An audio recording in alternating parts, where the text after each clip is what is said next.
अस्सलाम वालेकुम। आज बरोज जुमेरात 20 जून। RFI बुलेटिन के साथ मैं हूं नारीन चौधरी। सबसे पहले हेडलाइंस। पाक बहरिया के पहले मलजम क्लास जंगी जहाज PNS बाबर का दौरा सऊदी अरब। सऊदी नेवल फोर्सेस के साथ बहरी मश्क में हिस्सा लिया।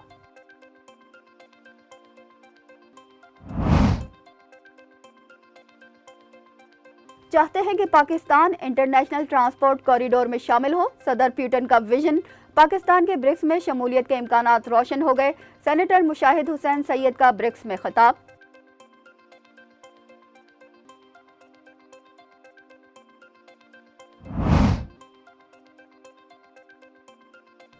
शुमाली वजीरिस्तान की तहसील रज़मिक में ईद की रौनकें सयाहों की आमद से दोबाला।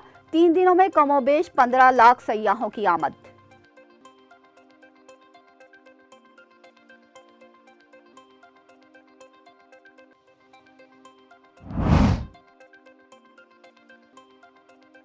कलअदम तहरीक तालिबान पाकिस्तान का अहम सरगना अफगानिस्तान में मारा गया। तहरीक तालिबान पाकिस्तान जैसे दहशतगर्द ग्रुपों से तमाम हथियारों की बाजियाबी के लिए अक़वाम मुत्तहिदा मुहिम चलाए। अक़वाम मुत्तहिदा के प्रोग्राम ऑफ एक्शन की चौथी जायजा कॉन्फ्रेंस से पाकिस्तानी सफ़ीर मुनीर अकरम का खिताब।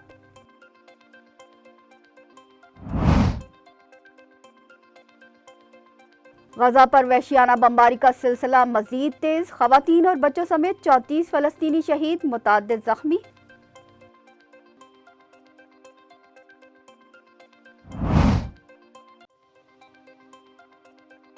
मोदी की आमद पर भारतीय फौज की कार्रवाइयों में तेजी। गुज़िश्ता 24 घंटों में 2 कश्मीरी जवान शहीद।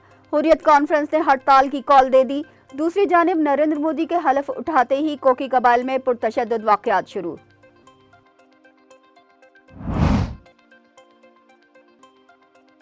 शुमाली कोरिया और रूस के दरमियान अहम दिफाई मुआहदे तय। बैरूनी जारहियत की सूरत में बाहमी मदद की फराहमी भी मुआहदे में शामिल।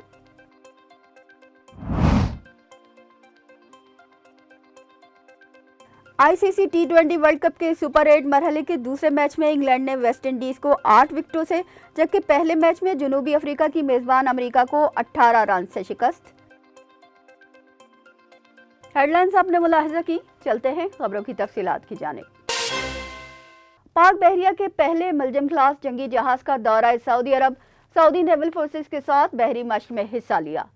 ISPR के मुताबिक पाक बहरिया का मलजम क्लास जंगी जहाज PNS बाबर जद्दा की बंदरगाह पहुंचा तो रॉयल सऊदी नेवल फोर्स के आला हुक्काम और पाकिस्तानी सिफारत खाने के हुक्काम ने इस्तकबाल किया। कमांडिंग ऑफिसर PNS बाबर ने deputy western fleet commander royal Saudi naval forces से मुलाकात की, जिसमें 2 तरफा ताउन और बहरी इश्तराक पर तबादला ख्याल किया गया। दौरे के दौरान PNS बाबर ने रॉयल सऊदी नेवल फोर्सेस के जहाज HMS अल रियाज के साथ बहरी मश्क में हिस्सा लिया, जिसका मकसद बहरी चैलेंजेस से निमटने की तैयारी और दोनों मुल्कों के दरमियान बाहमी ताउन और मजबूत बरादराना ताल्लुकात को फ़रोग़ देना था। सदर पुतिन का विजन है कि पाकिस्तान इंटरनेशनल ट्रांसपोर्ट कॉरिडोर में शामिल हो, जबकि ब्रिक्स में खिताब करते हुए मुशाहिद हुसैन सैयद ने कहा कि पाकिस्तान का ब्रिक्स में शमूलियत का इम्कान है। पाकिस्तान के सफ़ीर खालिद जमाली ने रूस के शहर खंटी मानसेसिक में मुनक्कद होने वाले बैनुल अक़वामी IT फोरम से खिताब करते हुए कहा कि पाकिस्तान ब्रिक्स में शामिल होना चाहता है और रूसी सदर व्लादिमीर पुतिन की जानिब से भी पाकिस्तान को बैनुल अक़वामी ट्रांसपोर्ट कॉरिडोर में शामिल होने की दावत दी गई थी। पाकिस्तान ने उसूली तौर पर इसमें शामिल होने पर रजामंदी जाहिर की है, जबकि international conference of Asian political parties के शरीक चेयरमैन सेनेटर मुशाहिद हुसैन सैयद ने ब्रिक्स फोरम में खिताब करते हुए कहा कि पाकिस्तान समेत 29 ममालिक ब्रिक्स की रुकनीत के लिए दरख्वास्त दहिंदगान हैं। उन्होंने अपने खिताब में कहा कि पाकिस्तान 2025-26 के दौरान अक़वाम मुत्तहिदा की सलामती कौंसिल के रुकन की हैसियत से अमन के लिए मजबूत आवाज़ साबित होगा। रज़मिक शुमाली वजीरिस्तान में ईद के तीनों दिन सयाहों की भरपूर आमद रही। 15 लाख अफराद ने रज़मिक की सयाहत की। सयाहों की बड़ी तादाद शुमाली वजीरिस्तान के सियाहती मुकाम पर पहुंच गई। ज़िला इंतज़ामिया ने बताया है कि ईद के तीनों दिनों में कमोबेश 15 लाख सयाह रज़मिक पहुंचे। सयाहों की इतनी बड़ी तादाद में आमद इस बात का मुंह बोलता सबूत है कि इलाके में अमन बहाल किया जा चुका है। 3 दिन में 23,000 गाड़ियां और 1500 मोटरसाइकिलें रज़मिक में दाखिल हुई। बच्चे और बड़े कुदरती हुस्न से यकसा महसूस हुए। इस मौके पर सिक्योरिटी फोर्सेस ने बेहतरीन इंतजामात किए थे। سیاحوں نے سہولتیں فراہم کرنے پر فورسز کا شکریہ ادا کیا۔ ٹارگٹ کلنگ، بھتہ خوری اور چیک پوسٹوں پر حملے میں ملوث کالعدم تحریک طالبان پاکستان کا اہم سرغنہ افغانستان میں مارا گیا۔ کالعدم تحریک طالبان پاکستان کا اہم سرغنہ افغانستان کے علاقے کنڑ میں مارا گیا۔ ہلاک دہشت گرد باجوڑ میں ٹارگٹ کلنگ، بارودی سرنگ کے دھماکوں، چیک پوسٹوں پر حملے اور بھتہ خوری سمیت متعدد دہشت گرد کارروائیوں میں ملوث تھا۔ ذرائع کے مطابق کالعدم ٹی ٹی پی اور اس سے منسلک دہشت گرد گروپس میں اندرونی اختلافات شدت اختیار کر گئے ہیں۔ کالعدم ٹی ٹی پی کی آپسی لڑائی میں آئے روز اہم کمانڈرز کی پراسرار ہلاکتیں ہو رہی ہیں۔ پاکستان نے اقوام متحدہ سے کالعدم تحریک طالبان پاکستان جیسے دہشت گرد گروپوں سے تمام ہتھیاروں کی بازیابی کے لیے متحدہ مہم چلانے کا مطالبہ کیا ہے۔ ہتھیاروں سے متعلق اقوام متحدہ کے گروپ آف ایکشن کی چوتھی جائزہ کانفرنس سے خطاب کرتے ہوئے پاکستانی سفیر منیر اکرم نے کالعدم ٹی ٹی پی کی جانب سے جدید ترین چھوٹے ہتھیاروں کے حصول اور استعمال پر پاکستان کی طرف سے شدید تشویش کا اظہار کیا ہے۔ سفیر منیر اکرم نے اس بات کی تحقیقات کا بھی مطالبہ کیا ہے کہ ان گروہوں نے اتنے جدید ترین ہتھیار کیسے حاصل کیے۔ انہوں نے زور دے کر کہا کہ اقوام متحدہ کے رکن ممالک اور اقوام متحدہ کی ذمہ داری ہے کہ وہ ان ہتھیاروں کی غیر قانونی تجارت اور اس کی منتقلی کو روکنے کے لیے اقدامات کرے۔ رواں سال حج سیزن کے دوران گرمی کی شدت سے 900 سے زائد عازمین حج جاں بحق ہو گئے۔ جاں بحق ہونے والے عازمین حج میں 35 پاکستانی بھی شامل ہیں۔ عرب سفارتکاروں نے بتایا ہے کہ امسال حج کے دوران سخت گرم موسم کی وجہ سے 900 سے زائد عازمین حج جاں بحق ہو گئے۔ مرنے والوں میں 600 کا تعلق مصر، 144 کا انڈونیشیا، 68 کا بھارت، 60 کا اردن جبکہ 35 کا تعلق تیونس سے ہے۔ جاں بحق ہونے والوں میں 35 پاکستانی حجاج بھی شامل ہیں، جن میں سے 29 مکہ مکرمہ، 6 مدینہ منورہ جبکہ 4 مینا، 3 عرفات اور 2 مزدلفہ میں جاں بحق ہوئے۔ غزہ پر وحشیانہ بمباری کا سلسلہ مزید تیز ہو گیا۔ خواتین اور بچوں سمیت 34 فلسطینی شہید، متعدد زخمی ہو گئے۔ گزشتہ 24 گھنٹوں کے دوران نصیرت پناہ گزین کیمپ اور غزہ شہر میں ڈرون حملوں کے نتیجے میں خواتین اور بچوں سمیت 34 فلسطینی شہید اور متعدد زخمی ہو گئے۔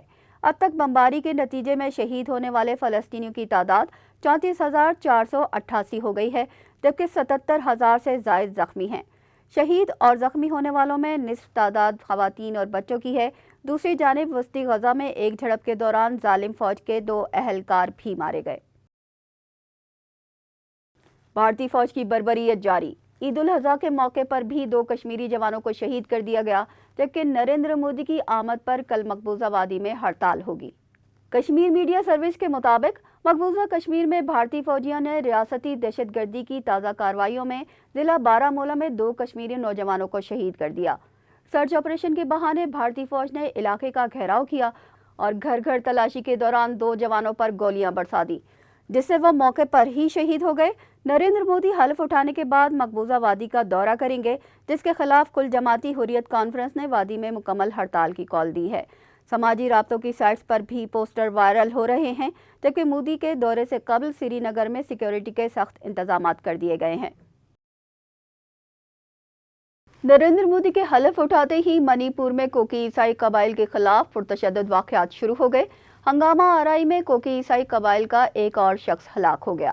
کشمیر میڈیا سروس کے مطابق بھارتی ریاست منی پور کے ضلع امپھال میں کوکی عیسائی قبائل کو ایک مرتبہ پھر نشانہ بنایا جانے لگا۔ نامعلوم افراد کی فائرنگ سے کوکی عیسائی قبیلے کا ایک اور نوجوان ہلاک ہو گیا۔ نریندر مودی کے تیسری مرتبہ وزیر اعظم کا حلف اٹھانے کے بعد کوکی عیسائی قبائل کو نشانہ بنایا جانے لگا ہے۔ تازہ واقعے کے بعد علاقے میں مشتعل ہجوم نے سینٹرل ریزرو پولیس فورس کے اہلکاروں کی بس کو روک کر آگ لگا دی جس کے بعد ریاست کی صورتحال مزید کشیدہ ہو گئی ہے۔ Stock home international peace research انسٹی ٹیوٹ کی رپورٹ کے مطابق 1998 میں جوہری تجربات کے بعد پہلی بار بھارت کے پاس صرف 2 وار ہیڈز کے فرق سے پاکستان سے زیادہ ایٹمی ہتھیار ہیں۔ ایک طرف عالمی سطح پر جوہری ہتھیاروں کے بڑھنے پر تشویش کا اظہار کیا جا رہا ہے تو دوسری طرف بھارت مسلسل اپنی جوہری طاقت میں اضافہ کر رہا ہے جس سے جغرافیائی اور سیاسی تناؤ میں شدت پیدا ہو رہی ہے۔ رپورٹس کے مطابق جوہری ہتھیاروں کے حجم کے لحاظ سے پاکستان 5 سے 10 ہتھیاروں کے فرق سے بھارت پر برتری برقرار رکھتا ہے، تاہم تازہ ترین رپورٹس کے مطابق بھارت اب پاکستان سے آگے ہے۔ रूसी सदर व्लादिमीर पुतिन के दौरे शुमाली कोरिया के दौरान अहम दिफाई मुआहदे तय पा गए। किसी एक मुल्क पर बैरूनी जारहियत की सूरत में बाहमी मदद की फराहमी भी मुआहदे में शामिल है। रूसी सदर व्लादिमीर पुतिन 24 साल के तवील अरसे बाद शुमाली कोरिया के दौरे पर प्योंगयांग पहुंचे, जहां रूसी सदर व्लादिमीर पुतिन और शुमाली कोरिया के सरबराह किम जोंग के दरमियान जामे स्ट्रेटेजिक पार्टनरशिप का मुआहदा तय पाया। मुआहदे के तहत किसी एक मुल्क पर बैरूनी जारहियत की सूरत में दोनों ममालिक बाहमी ताउन और एक दूसरे की फौजी तकनीकी मुआवनत भी करेंगे। रूस के सदर व्लादिमीर पुतिन ने शुमाली कोरिया के सदर और स्टेट काउंसिल के चेयरमैन किम जोंग उन को रूसी साख्ता गाड़ी का तोहफा भी दिया। भारतीय दारुल हुकूमत नई दिल्ली में हीट वेव से 52 अफराद जाँ बहक हो गए, जबकि रियासत आसाम में शदीद बारिश और सैलाब से 26 अफराद हलाक हुए। भारतीय दारुल हुकूमत नई दिल्ली इन दिनों शदीद हीट वेव की जद में है। सख्त गर्मी के बाद शहर के मुख्तलिफ इलाकों में 52 अफराद हलाक हो गए। नई दिल्ली के पसमानदा इलाकों में पानी की भी शदीद किल्लत पैदा हो गई है। हुक्काम के मुताबिक हालात की संगीनी को कंट्रोल करने के इकदाम किए जा रहे हैं, जबकि भारतीय रियासत आसाम में शदीद बारिशें जारी हैं, जिससे सैलाबी कैफियत पैदा हो चुकी है। रियासत के 15 अजला शदीद मुतासर हुए हैं। भारतीय मीडिया के मुताबिक सैलाबी रेले से 26 अफराद जाँ बहक और सैकड़ों मकानात को नुकसान पहुंचा है, जबकि सैकड़ों एकड़ पर खड़ी फसलें भी तबाही का शिकार हुई हैं। आईसीसी टी20 वर्ल्ड कप के सुपर 8 मरहले के दूसरे मैच में इंग्लैंड ने वेस्ट इंडीज को 8 विकेटों से शिकस्त दे दी। इंग्लिश टीम के कप्तान जोस बटलर ने टॉस जीतकर वेस्ट इंडीज को पहले बैटिंग की दावत दी। वेस्ट इंडीज ने दिफाई चैंपियन इंग्लैंड को जीत के लिए 181 रन का हदफ दिया था। वेस्ट इंडीज ने मुकर्ररा 20 ओवर्स में 4 विकेटों के नुकसान पर 180 रन स्कोर किए। इंग्लैंड ने मतलूबा हदफ 17वें ओवर में 2 विकेटों के नुकसान पर पूरा कर लिया। गुज़िश्ता रोज़ टी20 वर्ल्ड कप में सुपर 8 मरहले के पहले मैच में जनूबी अफ्रीका ने मेज़बान अमेरिका को शिकस्त दी थी। इसके साथ ही न्यूज़ बुलेटिन अपने अख्ताम को पहुंचा। हमें दीजिए इजाज़त। अल्लाह ने के बान।